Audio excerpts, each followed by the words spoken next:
Del guión adictivo impuesto al guión elegido. Enfoque psicosocial.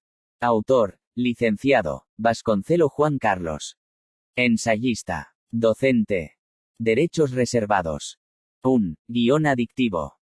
Como motivación fundamental que encausa al sujeto de la adicción, postulamos un guión adictivo, de naturaleza psíquica, vincular, psicosocial, familiar y cultural como premisas simbólicas que determinan el curso de la dependencia de la sustancia droga.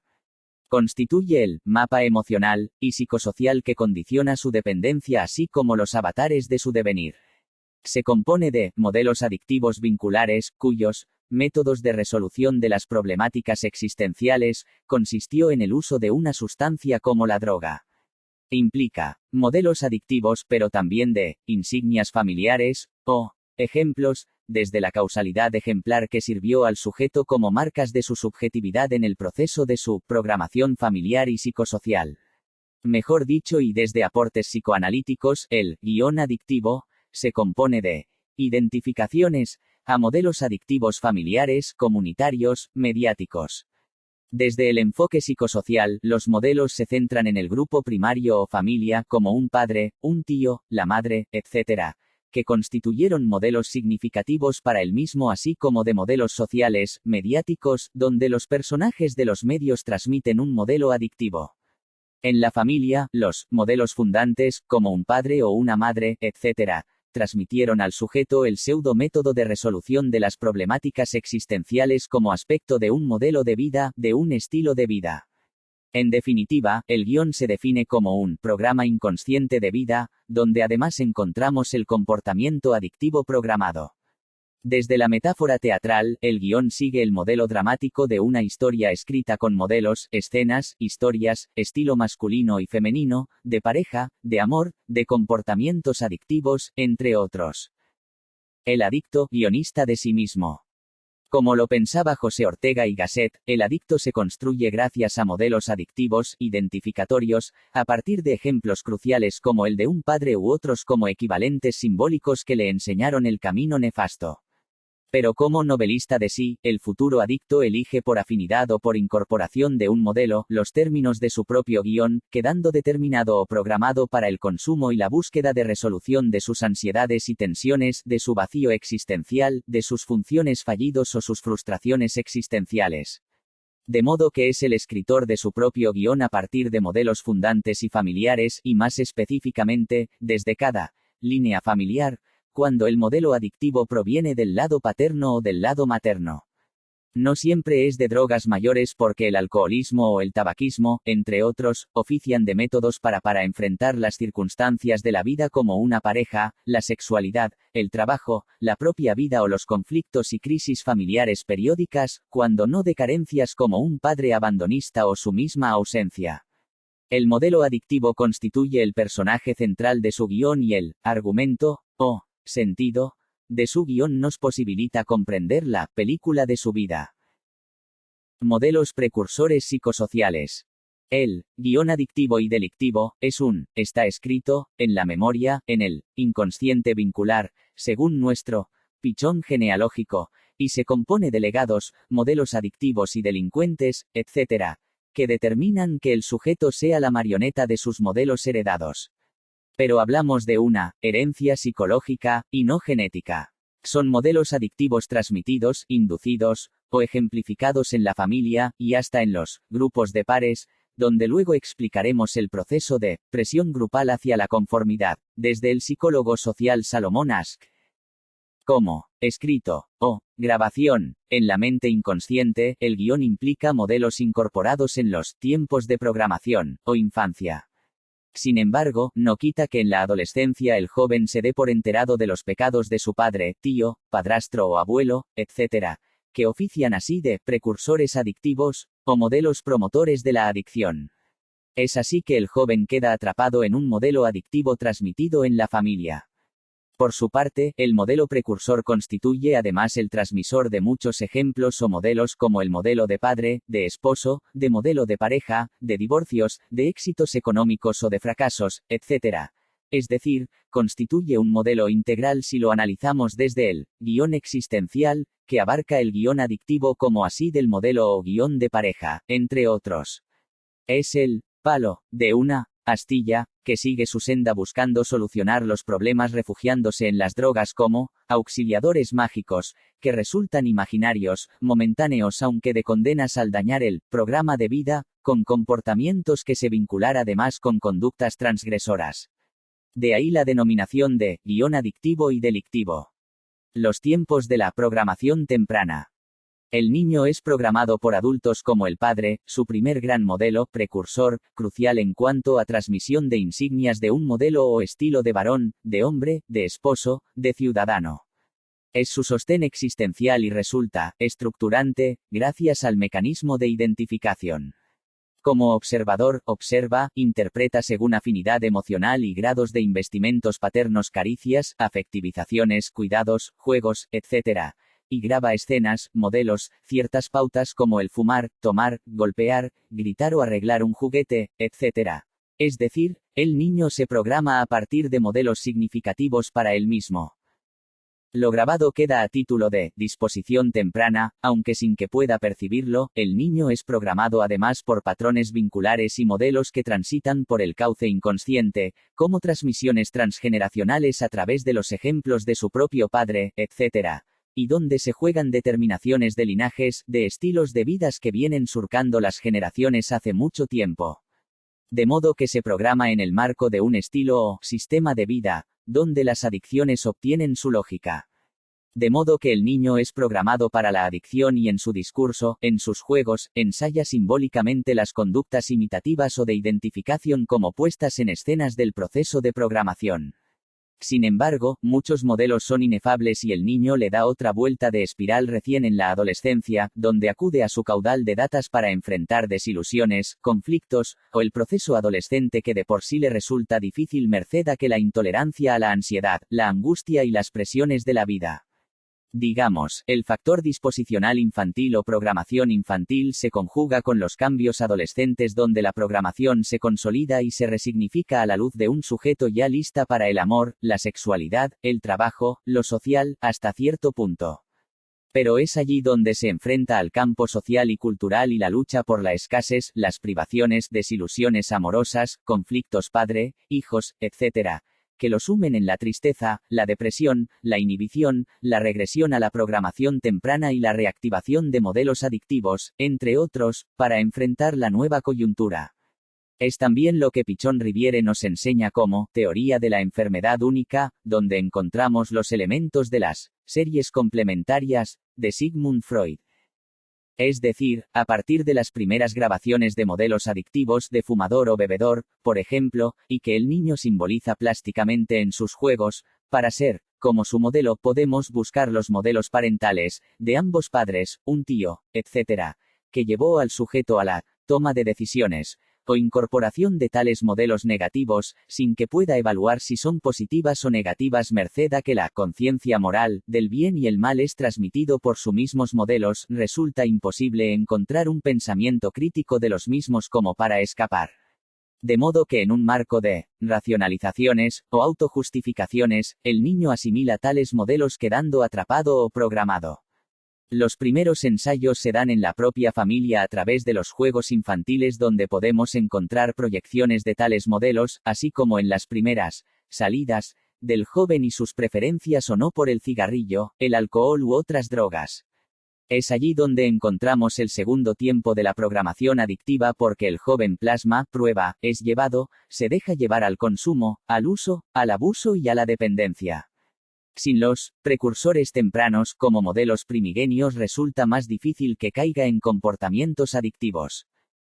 Enfoque operativo, un programa dramático. Desde el punto de la vida familiar el comportamiento adictivo resulta dramático.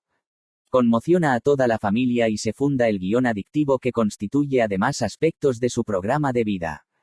Constituye así un potencial negativo que se exterioriza para infelicidad de la familia.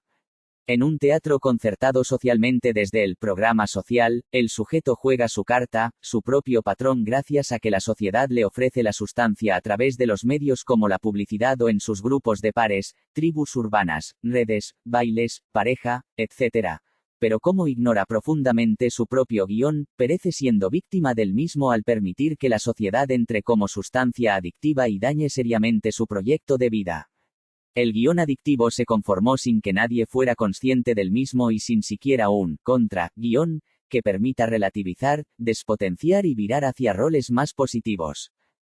Sabemos que el adicto necesita transgredir porque el comportamiento delictivo es la otra faz de su guión. De modo que comienza en su familia con pequeños hurtos de objetos que vende, o de pequeños robos, etc., que da inicio al guión delictivo concomitante al guión adictivo. Cuando se activa tal guión, el sujeto empieza a incursionar en un círculo vicioso, cayendo preso, con causas judiciales, granjas, etc., que conmocionan a la familia entera.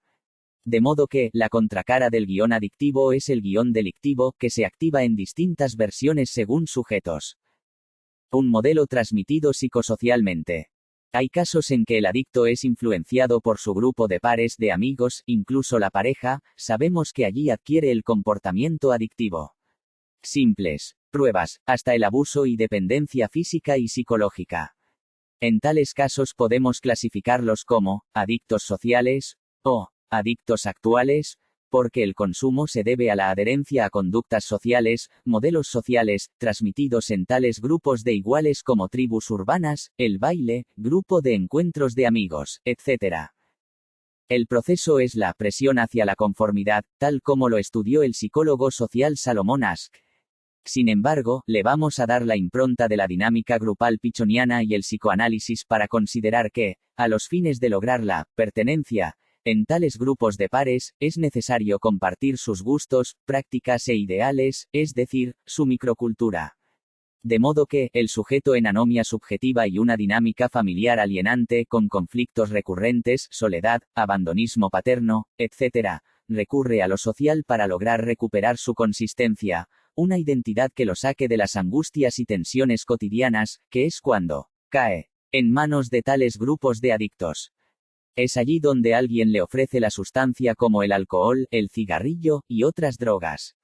Es decir, adhiere a las prácticas e ideas del grupo aun si una parte de sí lo considere negativo. El proceso es que en los primeros momentos no lo considera como muy lógica, pero presionado por el grupo, va cediendo de a poco por el proceso de identificación para finalmente ceder y compartir tales prácticas que además, puede ir unido al guión delictivo. El trasfondo social de publicidades y medios virtuales promoviendo modelos adictivos desde el consumismo o directamente, el consumo de alcohol, etc., coadyuva a la culminación del proceso grupal de presión hacia la conformidad con conductas adictivas. La otra cara del guión adictivo, el delictivo. Los chicos prueban la sustancia, intentan empatizar con sus modelos adictivos como conformismo acrítico, como complacencia de quienes inducen activamente el modelo consumista, hasta que entran en dependencia física y psicológica, con el agravante de que cada vez necesitan mayores dosis por el tema de la tolerancia. Es allí donde aparece como urgencia el proveerse de dineros para conseguir la sustancia mágica. De modo que comienza el camino de las mentiras, de la necesidad de justificarse ante una madre, una novia, etc., además de pequeños hurtos y robos que pasan a engrosar la culpabilidad inconsciente y la senda de la transgresión. Se ha activado la cara delictiva del guión con su argumento particular, como forma de ser que se plasma en hechos delictivos, causas y problemas angustiantes para la familia. Este camino de transgresiones culmina en la cárcel, en una granja, una comunidad terapéutica, o incluso en el hospital o la muerte. El tema es dramático para la familia y conmociona a todos sus integrantes.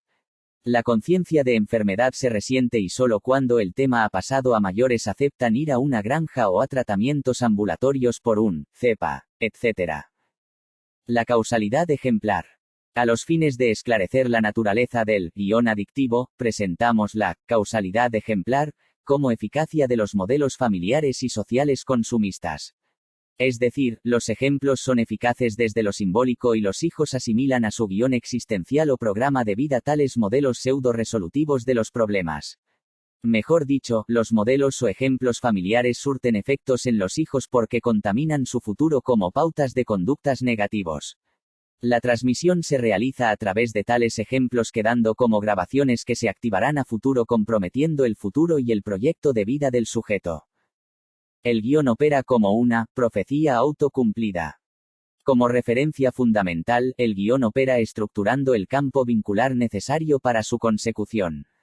Es decir, opera como profecía autocumplida, donde el sujeto estructura vínculos para plasmar su guión. Como razón de ser de su vida, como su verdad, el guión motoriza su destino llevándolo hacia los términos de su argumento existencial, al sentido de su vida. Pero constituye un sentido negativo, un mal heredado, transmitido por modelos nocivos, por ejemplos paternos, etc., y que llevan al sujeto hacia un destino de condena. Una profecía autocumplida constituye un modelo de vida que se autocumple, estructurando el propio sujeto el contexto acorde con sus expectativas. Pero opera en el plano inconsciente, por lo que ignora las razones de su búsqueda, de su accionar, de su adicción, como aspecto crucial de un modelo de vida que se vincula con modelos transmitidos por ejemplos cruciales en su existencia.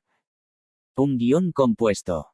De modo que tenemos un guión adictivo, que determina la fijación a la sustancia, previa regresión al programa infantil en que los modelos eran verdaderos adictos, modelos negativos, ejemplares para el niño, que observa y graba tales como modelos a seguir.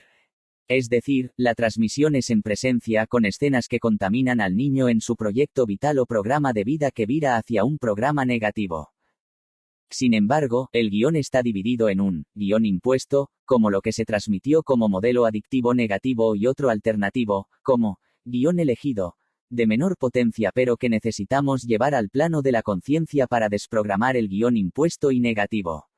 Este guión alterno se compone de aportes positivos, de modelos positivos, laborales, de un modelo que construyó una pareja, una familia, etc., y que constituye las premisas de un guión existencial, donde el guión adictivo es un elemento del mismo. Es decir, tenemos un guión adictivo y delictivo impuesto y otro alterno, elegido, donde el sujeto posee cierta capacidad para virar su proyecto de vida hacia una senda positiva.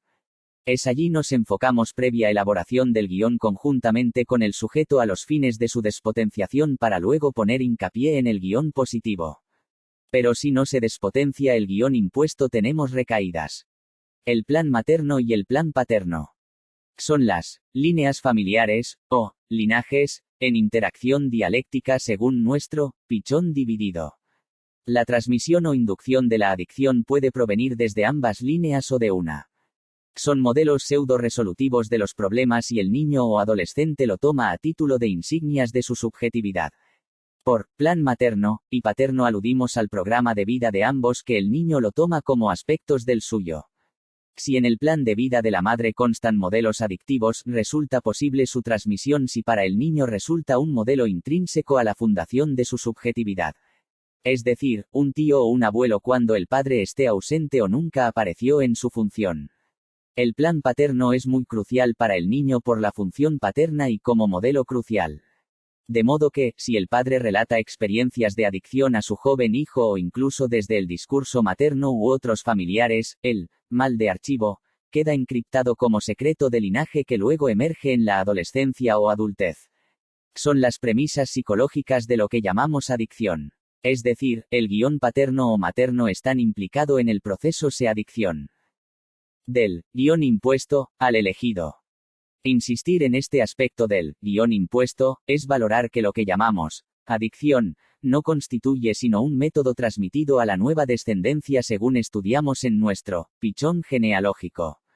En tal ensayo, estudiamos el proceso de transmisión de vida psíquica desde linajes poderosos que luchan por instalar sus respectivos modelos de sujetos, de vidas, de parejas, de males que se sostienen en el plano inconsciente como insignias de un sistema de vida. A los fines de graficar este proceso de pasaje desde ser la marioneta de modelos adictivos heredados, herencia psíquica, a otro de posibilidades selectivas o guión elegido, les voy a relatar cómo procedía yo en una granja de adictos. Mientras realizábamos la capacitación en diversos oficios, socioemprendizajes, o emprendimientos sociales, preventivos de muchos males, ETs, adicciones, violencia de parejas, embarazos adolescentes, etc., como así de socioteatros, igualmente preventivos, deporterapias, etc. Me enfocaba en conocer los guiones de cada sujeto a los fines de la toma de conciencia de parte de cada sujeto, así como de insuflar desde el plano subliminal de la comunicación el guión electivo, más libre de determinaciones familiares. Es la comunicación subliminal con metáforas, anécdotas, casos, lecturas, frases, películas, etc., que daban pistas sobre las posibilidades selectivas para que el sujeto encuentre por sí mismo la salida. No es consejología, sino inducción en el plano subliminal. Desprogramación psicosocial del guión adictivo. Como ya lo adelantamos, lo primero es que el sujeto cuente su historia de vida, su historia familiar, donde podemos conocer su guión existencial, su mismo programa de vida, su inconsciente vincular, el linaje materno y el paterno, para poder entrever los guiones en reyertas como dialéctica familiar que lo vio nacer. Lo segundo es despejar del guión existencial, que habla de toda una vida programada, en sentido relativo, el guión adictivo y delictivo, para conocer sus términos. Sin embargo, cuando llevamos tal guión al plano de la conciencia, operamos también sobre el sentido total de una vida o guión existencial. Es decir, la parte es al todo como la hoja al árbol. Despotenciar los términos de este guión adictivo nos ayuda a reencuadrar y resignificar todo el guión existencial. Lo tercero entonces es la desprogramación o despotenciación del guión adictivo y delictivo, analizando su sentido, su lógica, su carácter de herencia psicológica, que sorprende al sujeto que estaba atrapado en el mismo. Es allí donde encuentra el sentido o razón de ser de su adicción, del por qué cayó en ella y de cómo es la marioneta de modelos transmitidos y del deseo de otros. De modo que le queda al sujeto la decisión de cambiar o permanecer como la marioneta de modelos transmitidos y de los ejemplos familiares o de su grupo de pares. La desprogramación ocurre cuando el sujeto descubre y se descubre como identificado a sus modelos precursores, como el padre, un hermano, un tío, etc. Es allí donde puede pasar al plano de la palabra tales imágenes cautivantes que lo sumieron en la hipnosis adictiva. Separa así los modelos de las ideas, el mal ejemplo y las nuevas ideas que se hace. Esto les saca potencia a tales modelos y el sujeto puede reinvestir o pintar un nuevo formato de su vida, necesitando ayudas y orientación para hacerlo. De hecho, la vía alterna, el guión elegido, necesita de su capacidad para imaginarizar un nuevo rumbo y de orientaciones para él mismo. ¿Qué es la resistencia sistémica? Sin embargo, no todo es color de rosas y el sujeto se resiste a cambiar. Defiende su sistema de vida, su guión adictivo y delictivo, porque es lo único que ha conocido hasta ahora. De modo que, nos topamos con la resistencia sistémica. La provocamos al indagar sobre la verdad oculta e inconsciente que alimenta el comportamiento adictivo. Pero la resistencia puede erigirse como motor del cambio si la sabemos instrumental al tal fin. Como por ejemplo al estimular que se aferre a su guión adictivo, sin que cambie, un tiempo, un día, hasta tal hora, etc. Lo que constituye un mandato paradójico porque el sujeto va a contrariar nuestra orden al estar en el marco de un doble mensaje, o doble vínculo, si no cambia realiza la orden de que no cambie. Pero si cambia y nos contradice desde la psicología inversa, realiza también lo que deseamos en la terapia. Es decir, le damos una ilusión de alternativa, Paul Watzlawick, donde haga lo que haga cambia. A veces es un desafío del tipo, ¿puede UD defender aún más su estilo de vida o su guión? Yo no podría impedirlo si UD lo desea. Esto constituye un doble mensaje terapéutico que lo obliga a contrariar nuestro mandato explícito para elegir no aferrarse a su guión y elegir nuevos caminos. Es el camino del cambio, de las variaciones y en el mejor de los casos de un cambio de guión a guión alternativo. Despotenciar el conato negativo. Un conato negativo se compone del término conato, del filósofo Spinoza, y significa el perseverar en ser de acuerdo a nuestro guión existencial, y en caso de consumos problemáticos, en el modelo adictivo. Sobre todo el perseverar en ser lo que somos sin ánimo de cambios. El adicto persevera en ser cuando se aferra a sus viejos modelos y se rehúsa a los cambios. Despotenciar el conato negativo implica el cese de la insistencia en ser un adicto y un delictivo. Implica la reformulación de su modelo de mundo y de su guión adictivo y delictivo.